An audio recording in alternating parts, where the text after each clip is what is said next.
ఒక పెళ్ళైన ఆవిడకి ఇంకా కష్టమైన, సుఖమైన, బాధైన, సంతోషమైన ఇంకేదైనా ఒక పిల్లలే.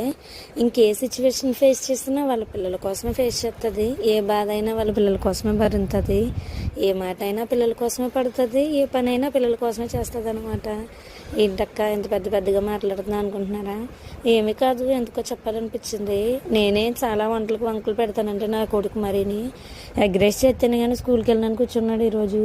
సో ఇంక వాడి కోసం మనం ఇంకా చేద్దామని చెప్పి స్టార్ట్ చేశాను అనమాట. టైంకి ఇంట్లో వెజ్జెస్ అన్నీ ఉన్నాయి. సో వెజ్జెస్ అన్నీ చేస్తే ఎలా అయినా తింటాడు కదా అని చెప్పేసి కొన్ని వెజిటేబుల్స్ అన్నీ యాడ్ చేసి సింపుల్గానే చేశాను. హడావిడి ఏమీ ఉండదు, బట్ అలా అయినా టేస్ట్ కూడా చాలా బాగుంటుంది. ఆయిల్ వేసుకొని మనకున్న వెజ్జెస్ అన్నీ కట్ చేసి వేసుకోవాలి. నేను ఆఫ్టర్నూన్ తింటాడు కదా అని ఆనియన్ స్కిప్ చేశాను. అప్పటికప్పుడు తినేలా ఉంటే ఆనియన్ కూడా వేసుకోవచ్చు మీరు. అన్నీ బాగా సాట్ అయిన తర్వాత ఎగ్ కూడా వేసుకోవాలి. ఎగ్ బాగా మిక్స్ అయిన తర్వాత అందులో కొంచెం కారం, ఉప్పు వేసుకొని కలుపుకున్న తర్వాత మనం అప్పుడే రెడీ చేసి పెట్టుకున్న రైస్ వేసుకోవాలి. అప్పుడే తినడానికి అయితే నైట్ రైస్తో కూడా ట్రై చేయొచ్చు. టేస్ట్ అయితే చాలా బాగుంటుంది. లాస్ట్లో కొంచెం ధనియాల పొడి వేసుకొని బాగా మిక్స్ చేసుకోవాలి.